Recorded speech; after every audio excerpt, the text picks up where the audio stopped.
Hey, what's up guys, S3EP17 here. We are back with another show. Orlando Pirates are the biggest pretenders in the world. Let's go. That's how it goes? They keep asking about the best when they know it's me. Okay. Asking about the rest when they know it's me. Straight in, I guess. You know it's me. Let's zoom in on Orlando Pirates, guys. They played against Richards Bay over the weekend. The rematch of the cup tie ended 0-0 again. You know, Orlando Pirates, the offensive play up front, it's a problem. I picked it up, it was a problem. Just the patterns of play, it just wasn't necessarily there. Let's look at their forwards. Evan Gab, obviously he's got 2 games. Erasmus, 11 games, 1 goal. Moegoe has been playing recently, but he's only got 3 goals in 12 games. And Moegoe, he's not even given a chance at all. And the boss out of the blue, he was dropped. But now, when you look at all these strikers, guys, it's different types of strikers. You've got the short one, you've got the tall one, you've got the strong one, you've got the fast one. But for some reason, Jose is not able to work out a system to get the best out of them. And I thought things were working well with Lapasa, and then all of a sudden he decided to change that. Changing formation, tinkering. And I'm thinking to myself, why are you changing, Jose? It was working just fine. And yes, I get it. Like, Lapasa was not scoring goals in the last couple of games before he was dropped. But still, give him a chance. Like, go on a run of a long game run where he's not scoring goals. But just a couple of games and all of a sudden, Moegoe's in.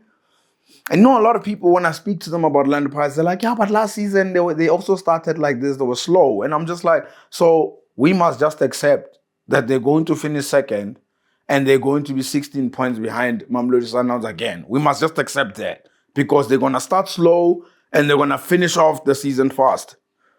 Nah, dude. Nah. The squad should improve, man.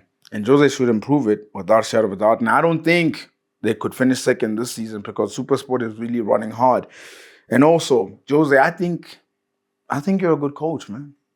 I really do. I think you're a good coach, but do me one favor. Stop overthinking it.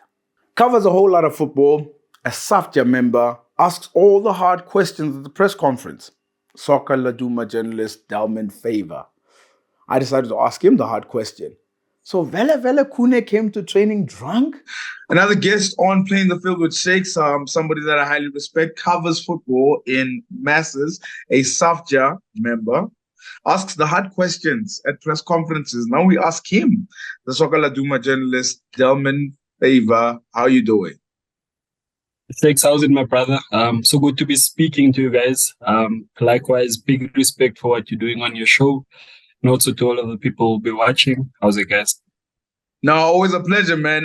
I'm trying to figure out, there's so many stories that's happening within football this year and all that stuff that's going on. I mean, how are you keeping up with these in 2023, man? Look, we can't complain. I think the complaints is more when there's nothing happening and where you almost have to go and dig. I think sometimes when things are brought to the fore, it helps a bit. But then it also encourages you to go and dig a bit further because sometimes people will let you in on certain things while hiding the real issue. So obviously ours is to educate the masses, ours is to inform them. And it sometimes comes at a risk of upsetting coaches, clubs, officials, because nobody wants the stuff to be uncovered. But you speak about informing the audience. In simple terms, for people who are watching, and for those who are catching up and who don't know the details, what's happening at Kaizer Chiefs Football Club, man? A lot. Obviously, we saw over the weekend there were the stories of the racial tension. I think that one, the coach has come out to say that there is no such, it doesn't exist. But naturally, at a club like that, where especially when things aren't going well, I think like the side issues tend to kind of rear their heads because there's frustration. We aren't winning. Yes, they won against Morocco Swallows. Credit to them, also good win. But it happens that they say when it rains, it pours. And for Chiefs, it seems like because they just come off a derby loss. And on top of that, then there's talk of the racial tension. Then there's talk of the ill discipline from senior players like Itumele Nkune, like Mduduzi Mdansani, both of whom were suspended. Okune currently suspended. Mdansani is coming back. So obviously these issues, they tend to sidetrack the progress that the team is trying to make. And then also, Shakes, I think why these issues are happening, I'd say, is because there's a lack of leadership from a coaching perspective. Coach Kevin Johnson is doing his best in his interim capacity, but the players know that there is no one hovering above us. Therefore, we almost have liberty to do whatever we want to do. However, if there is that figure, Shakes, that you know will drop you for the next month or two, there is that figure that will put you in the stands. And as a player, which you should be doing in the first place, you become a lot more disciplined. Then we don't have issues of discipline because you know that there's a figure that I answer to. Every school, if there's no principal, the discipline levels at that school is very low. Because remember, Shakes, Chiefs were the first in terms of their facilities, world-class facilities. Coaches, they brought in the best from Europe. Players, everyone wanted to play for Chiefs. So they were so far ahead of everyone else that it was natural for them to win as much as they did, right? But then what they didn't do was continue building on that head start that they had, right? And what that allowed, Shakes, was for other clubs to come in and come and catch up. So, at Sundowns, we buy every single player. No, we learn. How did they do it at Chiefs? No, bring in the best. Go and scout. Go and... So now we have a similar... You can't compare Kloorkop and the Village, but they have very good facilities at Kloorkop now. Pirates, similarly, if you look at, I think, the backroom staff, they have over 30 people working just with the players. So other teams have realized that Chiefs were so far ahead, and they've caught up. Chiefs, unfortunately, 8 years with no trophy is a worrying sign for any club. And also, I think a big problem, sorry for rambling on, but I think a big problem is that I ask you, Shakes, at Chiefs, in the last 8 years, what has changed? I tell you that in the last 5 years, they've had 8 coaches. So coaches have changed. Think in terms of players, in the last 8 years, over 100 players have been released by the club, right? Wow. That is natural. In clubs, it happens. Man United, Barcelona, Man City, they all release players. I understand that. The only thing at Chiefs that hasn't changed in the last 8 years is management, right? I give you this. If the Chiefs management worked at any other club and they went for 8 years without a trophy, they'd be fired. Fired. Never mind 8, maybe in like 3 years. Exactly. 8 years is a long time in football. We know it. If anyway, take the Chiefs management to Sundown and let them try and go 8 years without winning a trophy, they'd be fired. They'd be out of the door so quickly. So sometimes, in as much as we say, the players don't deliver, perhaps the mirror needs to be held up to the management to say that the problem is looking you right in your face. Employ people that can do their job, with all due respect to the management that is currently in place. I tweeted a while ago about the fact that if Kevin De Bruyne and Erling Haaland came to Kaizer Chiefs, I don't think they'd be a success because the environment is not great. And I remember getting slated for that, but now things are starting to unravel. And there's a coach that's out there, and the quotes have come out to say, hey, if I'm going to leave my Christmas with my family, it has to be something that's worthwhile. Big transfer money to Kaizer Chiefs. Is that going to happen? Is it not going to happen? Would they be seriously missing out on an opportunity if they didn't make it happen? They are serious about ending this trophy drought. Need to go and get someone who's won 19 trophies in his career and counting. Get someone whose brand is as big as the brand of the club. This morning, Peter Musimane had a Zoom. Never seen so many people in one Zoom before. the guy has a pull that without the club, I mean, he's clubless at the moment. We all tune in to listen to what he has to say. Mhm. The one thing though about getting a Pitso Mosimane in is that you are not going to interfere with what happens behind the scenes with him. Mhm. You are not going to give him an assistant coach and say, work with Athazwan. You are not going to do that. Mhm. He comes with his technical team. I think he has a 6-man technical team, which now includes a goalkeeper coach that he recently added. So he has his analysts, he has his fitness trainer, he has his goalkeeper coach, he has his assistant coach, Mahir Davids. They come as a package. So number one, that's where Chiefs will have to change. Number two, he won't come cheap. It's Pitso Mosimane. You cannot, with all due respect to the other Chiefs, pay Pitso what you pay them. Mhm. I had an interview with his wife, and who's his manager, fantastic lady, Moira Tlachale. She prefers to go by her own name. And she was saying, it's not that Pitso is expensive or that is demanding ridiculous amounts. What they've done is done analysis on what they have compared to what the best in the world have. So if Pitso has won more trophies than Jose Mourinho, and you are paying Jose Mourinho 10 rand, Pitso is not saying pay me 10 rand like you would pay Jose Mourinho. Perhaps you are going to pay me 8 rand, 7 rand 50, because that's the level of quality that I bring. So it won't come cheap. They have to. I wouldn't say break the bank, but if you want to win, put your money where your mouth is. I mean, let me ask you a question, Delmain. Yeah. Like, sorry to cut him, man. Let me ask you a question, man. No stress, I think of when you speak about the whole team that he does have, I'm already thinking it's worth it. Could you imagine, and no disrespect to Mamelodi Sundowns, without a shadow of doubt, or even Orlando Pirates, who recently won 3 cups in 2 years, could you imagine if Chiefs won all that, like 3 cups in 2 years, or the last 6 league titles?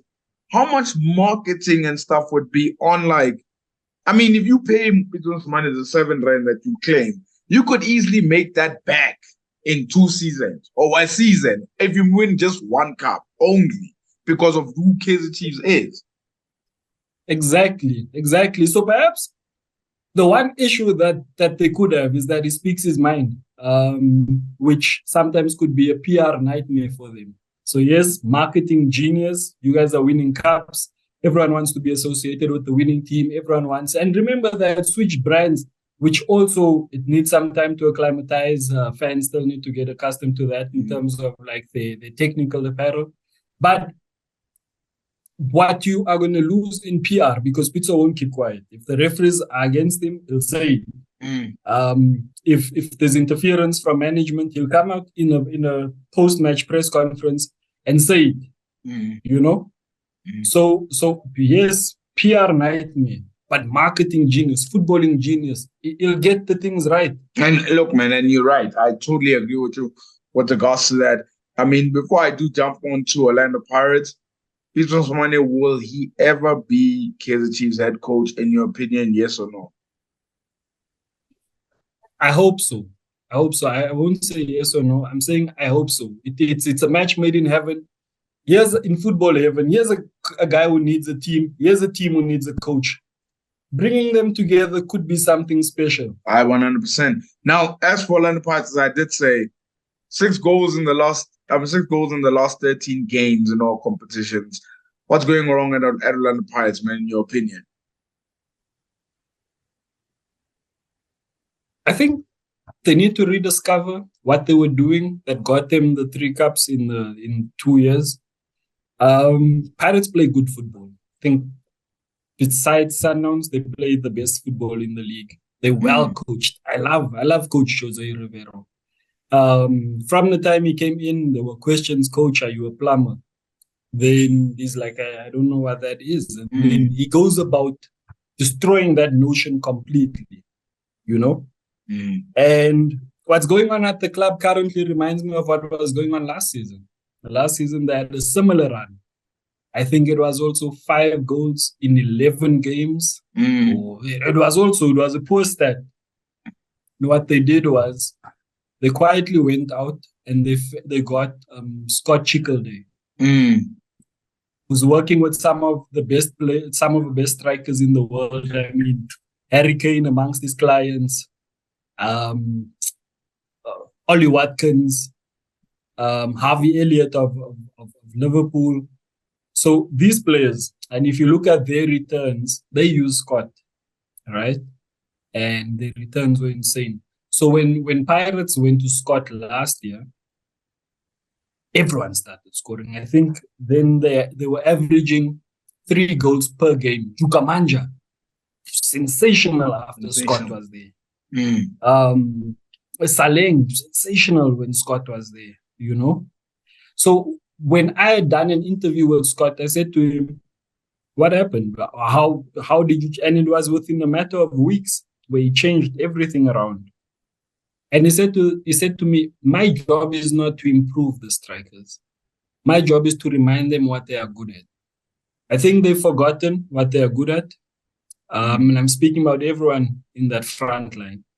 And when I'd asked the coach at the Derby press conference that if it's time to call Scott, scoffed like, but the truth is you aren't scoring goals. So go and get Scott. Scott said he's available. He said, if you want me, can come down for a month like I did the last time. Look, I think people's frustrations, if everybody's being honest, the fact that this is the closest team to challenge Mamelodi Sundowns. The resources, the players, the coaches, you're just like, it's supposed to be you guys. So it's almost as if like you're waiting for someone to compete with Sundowns, and then they keep faltering. I mean, Sundowns have been gone for almost 2 months from the league, and they're going to come back and still find this team far behind them, which is crazy. So I wanted to ask you a question. They won the MTN, which is cool, but what would get Jose under pressure, I guess? Is it the fact that should he finish outside the top 4? Is it when he's under pressure, or is he under pressure already, or because he's supposed to be challenging Sundowns for the league at least? No CAF this time. They got knocked out. The good thing he's done is he's bought himself time. Trophies, there's nothing that can shut people up like trophies. He's won the first one of the season, Shakes. So he's bought himself a lot of time with that. And I mean, for me personally, I feel like it's a little bit over, which is quite sad a little bit because I didn't expect it to end this early, but it's still a long way to go. So I'm hoping things will change. The last question that I have, and I leave you with this, however you want to answer this, Delmain, where is South African football right now for you? South African football as a whole, it's a bit of a broad question, Shakes. Yeah. In terms of our professional league, we still remain one of the best from a business perspective. Maybe not always the quality of the field of the football itself, but in terms of business, credit must go to the PSL for ensuring that it's number 1, financially viable, number 2, attractive enough for multi-choice to pump in 600 million a year. We hardly have issues of clubs not paying. We do. There's few clubs that have transfer bans, but in terms of, and that's also down to something else. Something we will have to have another conversation about that. The selling of clubs, and I think the vetting of the owners. Often you find that the clubs that have these issues are the new ones. So perhaps we aren't vetting properly, but that's another conversation. So from a professional point of view, we're on the right track. We remain financially viable, and I think that is the most important thing. There's thousands of people who are employed through football, and because football works in the country, right? In terms of development, that is a work in progress. Why I say that is because we always try to develop players, but an issue is developing the coaches, because who are going to develop these players? So if you're being taught incorrectly, you're being developed by someone who has no development himself, then are we really being developed? Because every time we go to these youth tournaments, they whoop us. We try and play well, but because there's a fundamental lack in our coaching system. Our players, we have some of the most talented players in the world. Lyle Foster is scoring goals in the toughest league in the world. He's doing it. He's playing, they're flourishing. So it's not a talent issue. It's the development of the talent that's the issue. And the people who are developing it, unfortunately, the courses aren't always readily available. We know the CAF A license hasn't been in the country for 6 years. But we need to do more to ensure that the people who develop players are developed themselves, right? And then also, we need to, again, South Africa, because it's so broad, we need to just like, women's football, it needs to be professionalized. Look at what Mamelodi Sundowns are doing. Look at what JVW is doing. These are people that are trying to elevate it, take it to the next level. 100%, man. And I want to just end off by saying thank you so much, man. And please keep asking the hard-hitting questions. Please keep writing the hard-hitting stories as well, educating us as well. A brilliant journal, man. And I want to just say thank you for coming through, man. No, thank you. I appreciate it. Thank you so much for being patient. I know there was some issues with scheduling, but I appreciate it, Shakes. Likewise, keep doing what you're doing. Betway wouldn't have jumped on board if they didn't like what you were doing, or if you weren't doing something great. So fantastic from your perspective, man. And thank you so much to everyone who will be listening. Thank you so much for the support. We appreciate it. Man, keep well and all the best, yeah? Super. Thanks so much, man. Yes, man. Who was up to par and who became our star, but also who fell short in this game we all love?